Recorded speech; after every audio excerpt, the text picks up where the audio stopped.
जहां देश के प्रतिष्ठित ज्योतिर्लिंगों में से एक सोमनाथ मंदिर के आसपास अब तक की सबसे बड़ी अतिक्रमण विरोधी कार्रवाई हुई, जिसमें सोमनाथ मंदिर के पीछे अवैध मकानों, दुकानों और धार्मिक इमारतों को ध्वस्त किया गया।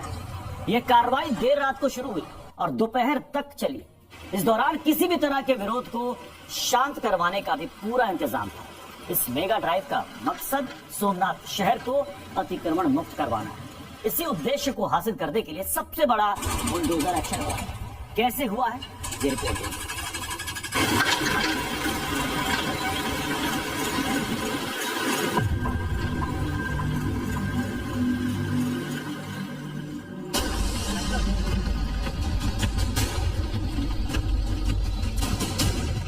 36 बुलडोजर और जेसीबी,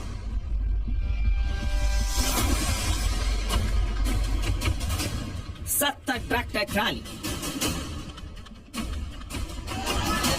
1500 से ज्यादा पुलिस वालों की तैनाती। रात के अंधेरे में सोमनाथ मंदिर के आसपास सबसे बड़ी अतिक्रमण विरोधी कार्रवाई शुरू, जिसके विरोध में भीड़ ने हंगामा किया,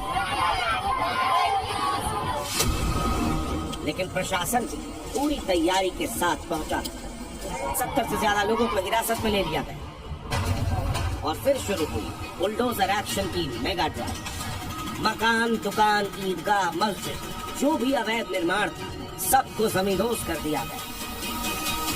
देखिए, सबसे पहली तो बात मैं आपको बता दूं कि हाजी मंगोर अली शाह, गरीब शाह बाबा, जफर मुजफ्फर बाबा और कब्रिस्तान और ईदगाह, ये तमाम जगह बिल्कुल ऐतिहासिक हैं और बहुत पुरानी है। आजादी के पहले की ये तमाम जगह हैं और तमाम मजार हैं और ये बुजुर्गान दीन है वहां के जो बसे हुए हैं, उनके इदारों को डिमोलिश किया गया। आज की डेट में हुआ ये मैटर ऑलरेडी वक्फ ट्रिब्यूनल में पेंडिंग पड़ा है। कलेक्टर साहब भी उसमें पक्षकार है और आज तक कलेक्टर साहब अपनी भी ऑनरशिप उसमें स्टैब्लिश नहीं कर पाए, क्योंकि आजादी के पहले की ये पूरी जगहें हैं, चाहे ईदगाह की जगह हो चाहे बाकी मज़ारों की बात हो। रह गई बात कि वहां पर जो लोग लोकल लीडर्स थे, जो एडवोकेसी का काम करते थे, उन वकीलों को रोका गया पुलिस द्वारा बहुत चालाकी के साथ। चालाकी तो क्या, फरेब के साथ उनको पुलिस थाने बुलाया गया, बुलाकर उनको बिठाया गया और उनको नजरबंद कर दिया गया। वरना आधी रात को हम अदालत जाने की तैयारी कर चुके थे, लेकिन जानबूझकर उनको समझा कर यह कहा गया कि भाई आप आवाम को हटाइए और आप लोग आइए, सुबह में हम डिमोलिशन नहीं करेंगे। मुझे ये बताइए, अतिक्रमण के लिए इतने सारे बुलडोजर एक साथ, 20 से ज्यादा बुलडोजर और इतना सारा, क्योंकि वो ये जानते थे कि पूरा मामला अगर यहाँ नहीं हुआ तो हाई कोर्ट पहुंचेगा और 2-4 घंटे में मामला अटक जाएगा। गिर सोमनाथ स्थानीय प्रशासन और पुलिस तंत्र के द्वारा अपनी पूरी फोर्स के साथ ये काम है वो शुरू किया गया था।